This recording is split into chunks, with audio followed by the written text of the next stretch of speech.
Well, come on in. Kettle's on. I want to tell you about a number. In the early 1940s, down in the deep South, the average sharecropping family lived on less than 65 cents a day. Not $65, 65 cents for the whole family, for everything. And out of that almost nothing, our grandmothers fed houses full of children. And somehow those children grew up strong. The old folks had a phrase for that, making a way out of no way. In church they meant it about God, but at the stove your grandmother meant it about supper. Number 20 on this list is the reason poor black children didn't get the disease that was killing poor white children right up the road. Number 5 was a quiet act of rebellion you could hold in your hand. And number two built a whole town. So sit down. Stay with me all the way to number 1. That's the one that still gets me every single time.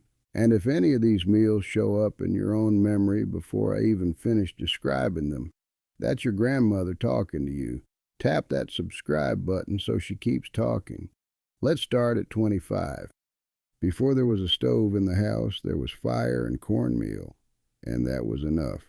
Cornmeal, a little salt, hot water. You stirred it into a stiff batter and you cooked it any way the good Lord allowed. In a skillet with a little grease, you had a hoe cake, crisp at the edge, soft in the middle. And when there was no skillet at all, you had an ash cake. You raked the hot ashes of the fireplace aside, laid that dough right down in the coals, sometimes wrapped in a collared leaf or a corn shuck, covered it back over, and waited. Now, you've heard people say the hoe cake got its name because folks baked it on the blade of a field hoe. That's a good story. But the food historians who went looking couldn't find much under it. The word hoe was an old name for a flat griddle long before it meant the tool in the field. Here's what is true, and it's stronger than the legend. The Library of Congress holds the actual interviews of people who were born into slavery, and more than one of them, men like Ben Kinchlow, like Jeff Calhoun, described their mothers baking bread exactly that way, in the ashes between two leaves. That's not a recipe somebody made up for a video. That's a memory kept for 100 years. In the words of the people who lived it, a can of pink salmon, 1 egg, a handful of cracker crumbs, or a spoon of flour. You mixed it, you shaped it into patties, and you fried them golden in the skillet. Salmon croquettes, salmon patties, if that's what your people called them. This one earned its place in our kitchens for a hard reason. Back in those pellagra years, the government and the doctors worked out that a single can of salmon, stretched with an egg and a little flour, gave a family enough good protein once a week to help the body get what it needed from all that corn. So it showed up in the pamphlets, in the schools, on the tables. And when 6 million of us moved north in the Great Migration, salmon croquettes came along because a can keeps. You didn't need a garden, you didn't need a smokehouse, you needed a can opener and a hot skillet. Sunday after church, a plate of salmon patties over grits is still a love language in black kitchens to this day. When a family was lucky enough to have a hog killing day meant the lard got rendered down in a big iron pot. And what was left when the fat cooked out, those little crisp, brown, salty bits of skin, those were the cracklings. Some folks would have thrown those away.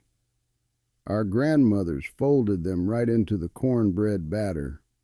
What came out of that screaming hot skillet was cornbread with a secret in every bite, a chew, a crunch, a hit of pure pork richness. It didn't need butter. It didn't need a thing. A wedge of crackling bread and a glass of buttermilk was a grown man's lunch. It tells you everything about how these kitchens worked. The part that looked like garbage went into the bread, and the bread tasted like a holiday. Every family reunion, every church homecoming, every Juneteenth. There was the red drink, and the red was never an accident. It traces all the way back to West Africa, to a tart, brilliant red tea made from the hibiscus flower. Bissap, they called it. Our ancestors carried that taste and that color across the water with them.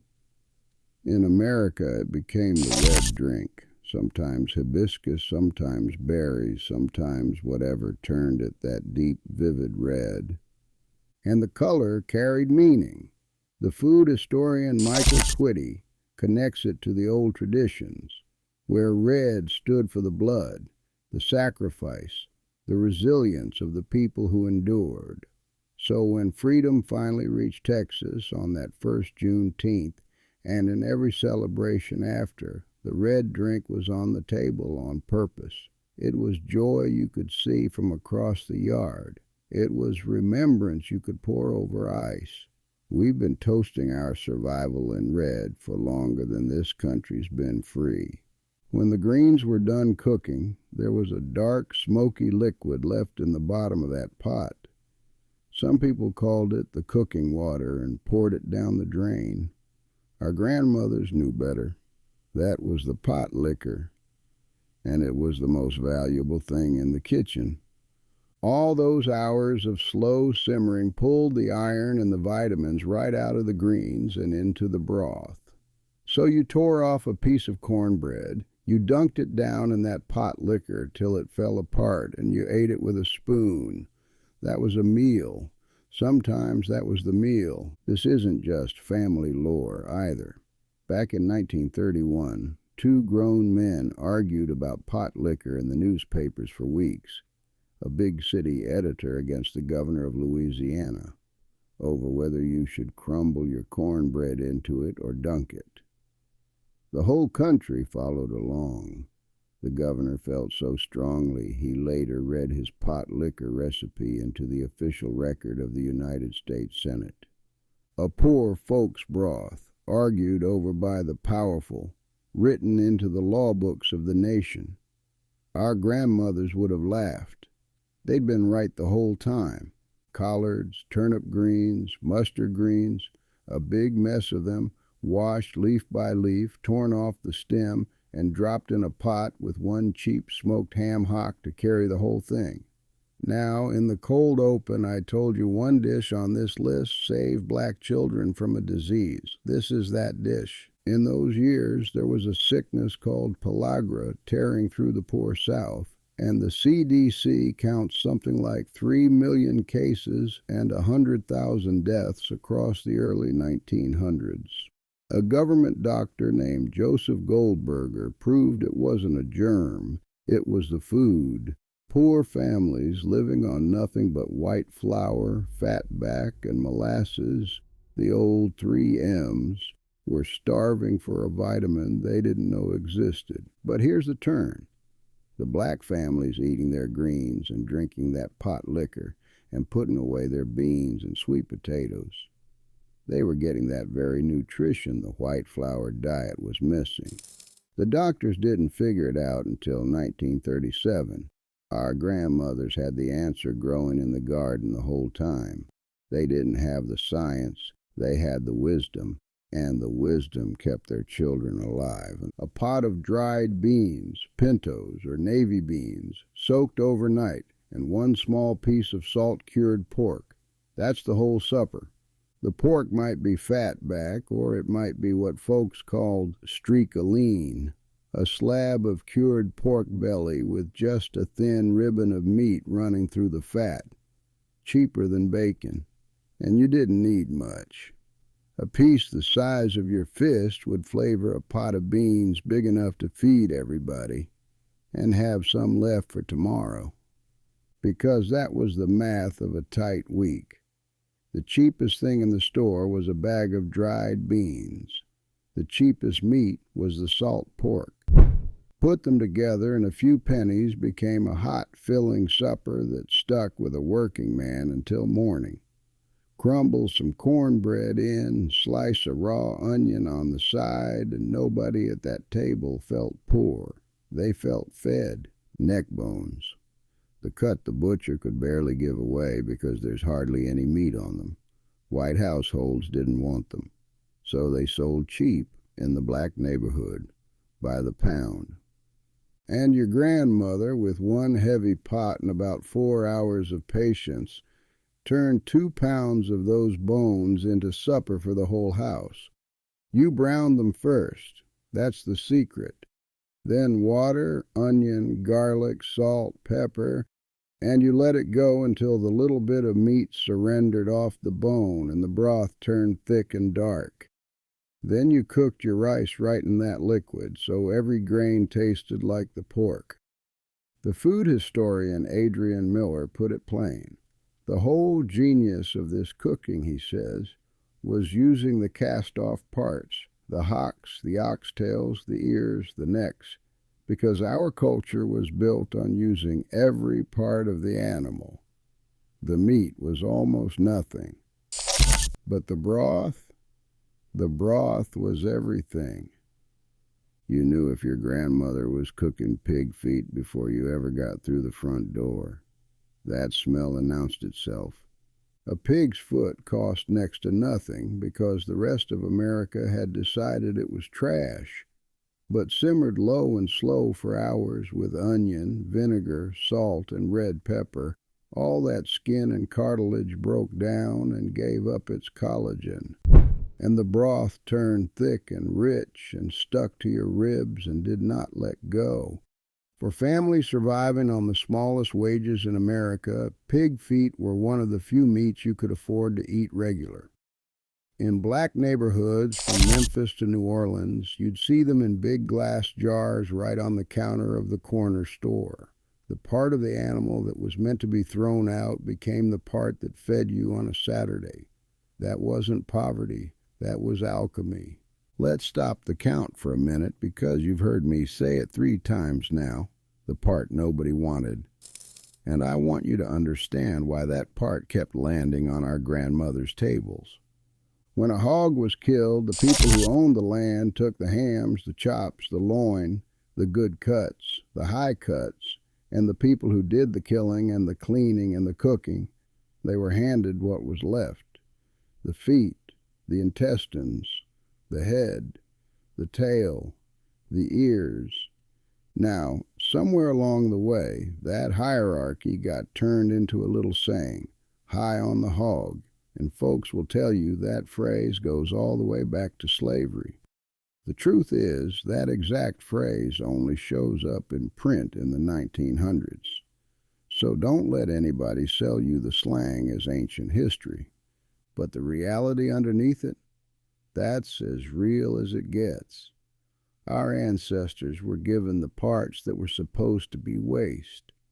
And here's the thing the food historians want you to understand, the thing that turns this whole story around. They didn't just survive on those scraps. They carried a knowledge across the ocean, a West African genius for using the whole animal. And they took the worst the system would give them and made it taste so good that 100 years later, fancy restaurants would charge you $30 for it. That's not a sad story. That's the proudest story there is. And that exact genius is why we cannot let these old ways disappear. I took the time to write down the exact measurements, the old school seasonings, and the cast iron secrets for every single dish we're talking about today. I put them all together in the Complete Heritage Kitchen Collection. It's a printable guide you can download right to your phone or computer today, so you can pass this history down to your own family. Just click the first link right down in the description or scan this QR to get your copy. All right, back to the count. Number 16, chitterlings, chitlins, pig intestines, about the most cast-off part there is. And I'll be straight with you the way the old folks were straight. Cleaning them is hours of work, and the smell is the smell of labor before it ever becomes the smell of supper. But cleaned right, and simmered slow with onion and garlic and hot pepper and vinegar, chitlins became a dish you served at Christmas and on New Year's. A dish that divided families. You either loved them or you ran from the kitchen, but a dish that meant tradition. Two things you should know. One, the safe way is to boil and clean them thoroughly before you ever cook them, and keep the little ones away from the raw pot, because unclean chitlins can make you sick. The U.S. Department of Agriculture will tell you the same. And two, when black entertainers couldn't play the white clubs under Jim Crow, the string of black venues that would book them got a name. They called it the Chitlin Circuit. Our food was so much a part of who we were, it named the road our music traveled. The name scares people. The dish is a marvel. You took the head of the hog, the part with no good cuts at all, and you simmered it for hours with onion, garlic, bay, and vinegar until every scrap of meat fell free of the bone. Then you picked all of it by hand, seasoned it hard with black pepper and red pepper and sage, packed it into a pan, and poured the cooking liquid back over the top. Overnight in the cold, the natural gelatin from the bones set it into a firm loaf you could slice thin and lay on bread. There's no cheese in it. The name's just the name. Down in Louisiana, they called it fromage de cochon. Folks called it souse when they pickled it sharp with vinegar. And here's the quiet justice of it. That humble loaf, born in our grandmother's kitchens out of a part nobody else would touch. It's on the official list of endangered traditional foods worth saving now. Turns out the thing they made from the leftovers was a treasure all along. When there wasn't much meat, you didn't roast it and watch it disappear off the plate in 5 minutes. You smothered it and you made it last. You seasoned your chicken heavy and browned it deep in the cast iron skillet until there were those dark little stuck-on bits in the bottom of the pan. Then, right there in the same skillet, you built a gravy on top of all that flavor. Onion, a little flour, some broth, and thyme. You laid the chicken back down in the gravy, put the lid on, and let it cook low and slow until the meat fell off the bone and the gravy turned thick and dark and impossibly rich. Served over rice to catch every drop, smothered chicken made a small bird feed a big family. It was the meal that said the work was done and it was time to sit down. Anybody who's eaten it cooked right has never once forgotten it. 1 chicken, a pot of water, and dumplings to stretch it across a whole table. You simmered the bird, usually an old hen, too tough for anything but slow cooking, until the meat let go and the broth turned golden. Then you dropped in spoonfuls of simple flour and milk dough, and they swelled up into soft, pillowy clouds that drank in all that chicken flavor. The whole pot thickened into something between a soup and a stew. It was the meal that showed up when somebody was sick or grieving, or when it was just cold and nothing else would do. It was care you could eat. And let me clear up one thing folks get wrong. This dish wasn't born in the Depression. Dumplings are older than this country, and back in the day, a chicken was a valued thing. You kept hens for eggs, and you didn't kill one lightly. So chicken and dumplings wasn't the cheapest meal. It was the generous one. It was what you made to feed many from one, which is a different kind of make-away altogether. Here's one most folks under 70 have never heard of, and it goes back further than almost anything on this list. Kush, sometimes you'll hear it as kush or kush. You take leftover cornbread or fresh cornmeal and you fry it down in a little grease with onion until it's brown and crumbly and almost meaty. That's the whole thing. No meat required, though a little bacon fat never hurt anybody. And the reason it matters, the name itself crossed the ocean. Food scholars trace it back to the Senegambia region of West Africa, to a dish our ancestors were making long before they were ever forced onto a ship. When the formerly enslaved folks in Texas sat down with interviewers in the 1930s, "cush" was one of the words they used without thinking about it. It was just breakfast. It was just home. That's the thing about this food. Some of it isn't borrowed and isn't new. Some of it is just survived. Catfish was the fish of the people because the river didn't charge you a dime. You needed a pole, some patience, and the know-how about where the fish were running. No money required. You cleaned your catch, you dragged it through seasoned cornmeal, and you dropped it in hot grease until the outside shattered and the inside stayed sweet and moist. A bottle of hot sauce, a slice of white bread to catch the grease, and you were eating like a king on a fisherman's budget. But the Friday night fish fry was never only about the fish. It was the whole neighborhood in the backyard. It was the card table and the music and the laughing. It was free protein turned into a celebration, and it lasted until somebody's mama finally said it was time to go home. That's the part the recipe can't hold. The fish was cheap. The gathering was priceless. Black-eyed peas and rice, cooked together in one pot with a piece of pork. Down in the low country of the Carolinas and Georgia, the Gullah Geechee people called it Hoppin' John. And this dish carries one of the deepest histories on this whole list.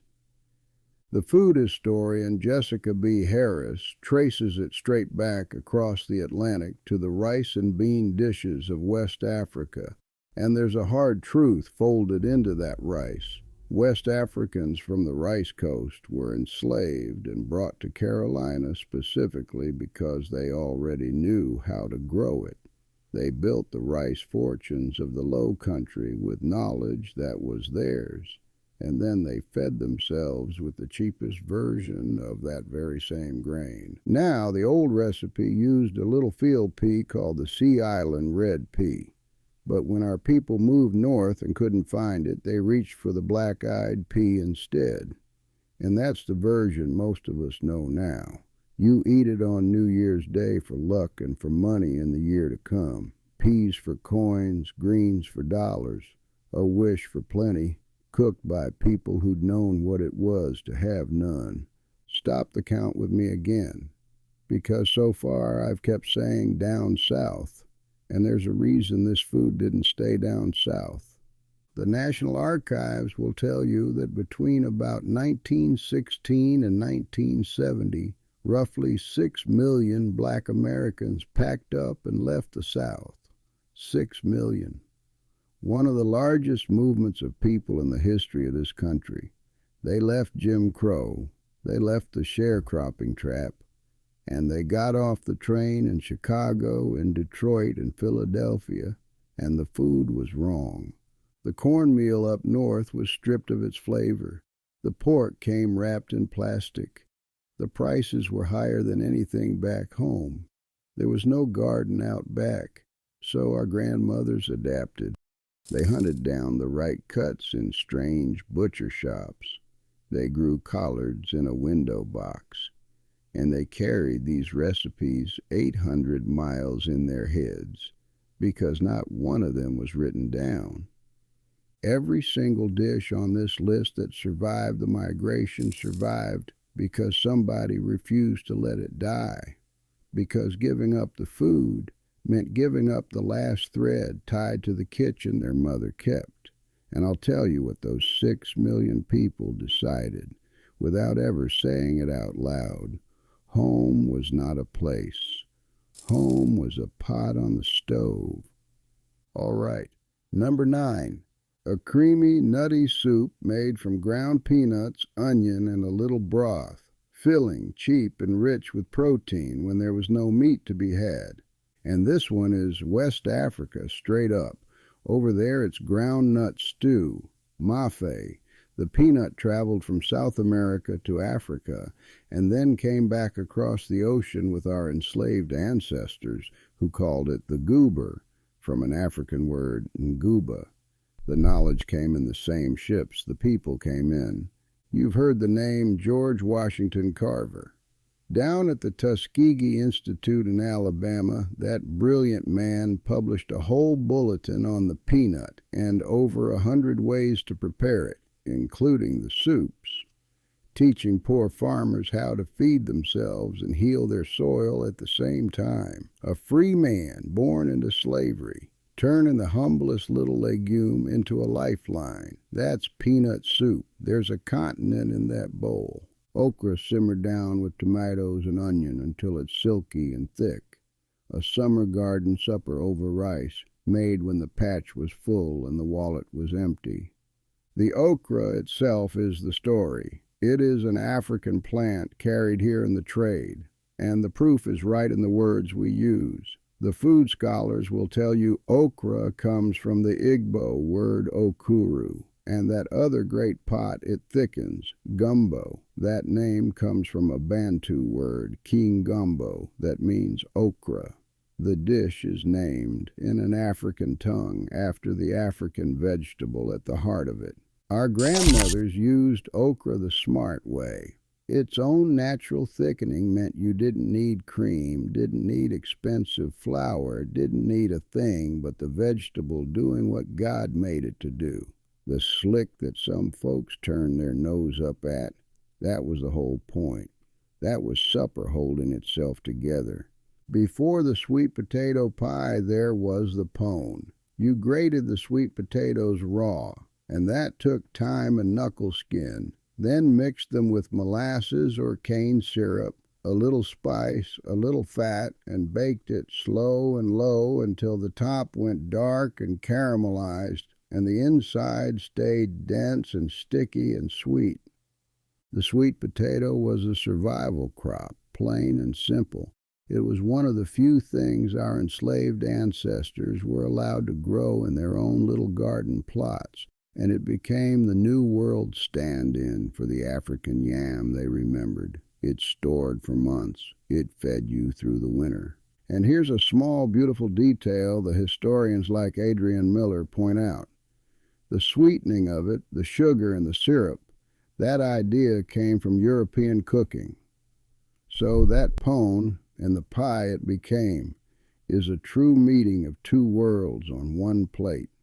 African root, European sweet, black hands, and in the lean years, you didn't even need much sugar. The potato brought its own, make away, baked in a pan.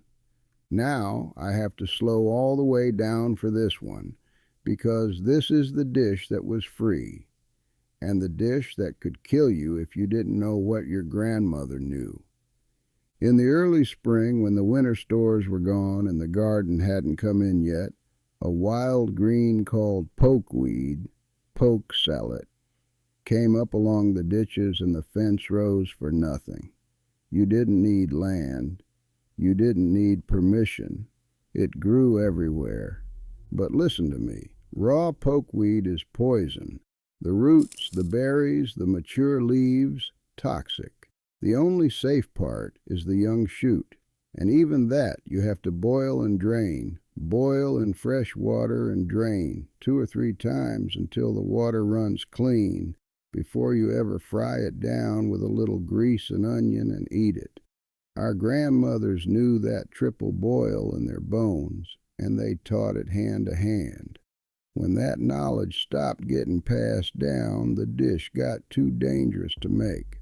A free meal that cost nothing but wisdom. You young folks know it without knowing it, by the way. Tony Joe White wrote a song about it back in '68, went top 10, and Elvis sang it after him.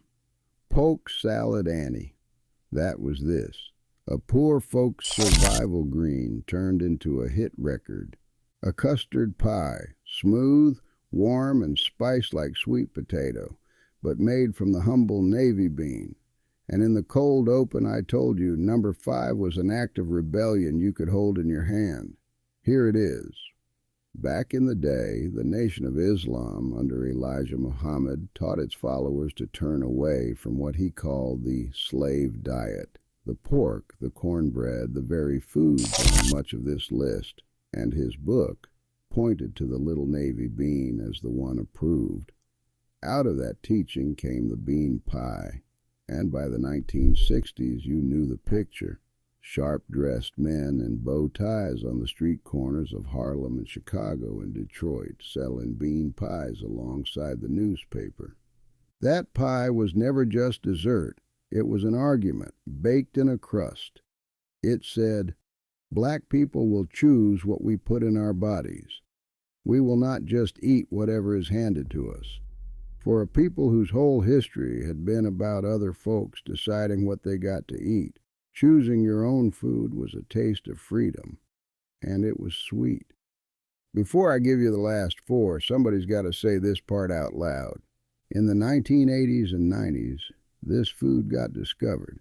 All of a sudden, fancy restaurants in New York and Los Angeles were serving greens and grits and fried chicken and calling it comfort food, charging $30 a plate. The magazines ran their cover stories. The celebrity chefs built careers. And in almost none of it, were our grandmothers or our cooks named as the source of what was being celebrated. There was a woman named Edna Lewis, born in a Virginia town her own formerly enslaved grandfather helped found. She was teaching the whole country about fresh, local, seasonal cooking, what they now call farm to table. Years before, the famous California restaurants got the credit for inventing it. And there's a food historian named Tony Tipton Martin who went and gathered up over 150 cookbooks written by black cooks going all the way back to 1827, proof in black and white of how much knowledge had been written down and ignored. So when you make these dishes, you do one thing for me. You say where they came from, out loud. The food got elevated. The least we can do is make sure the cooks get carried up with it. Now, the last four. This next one's for the old heads.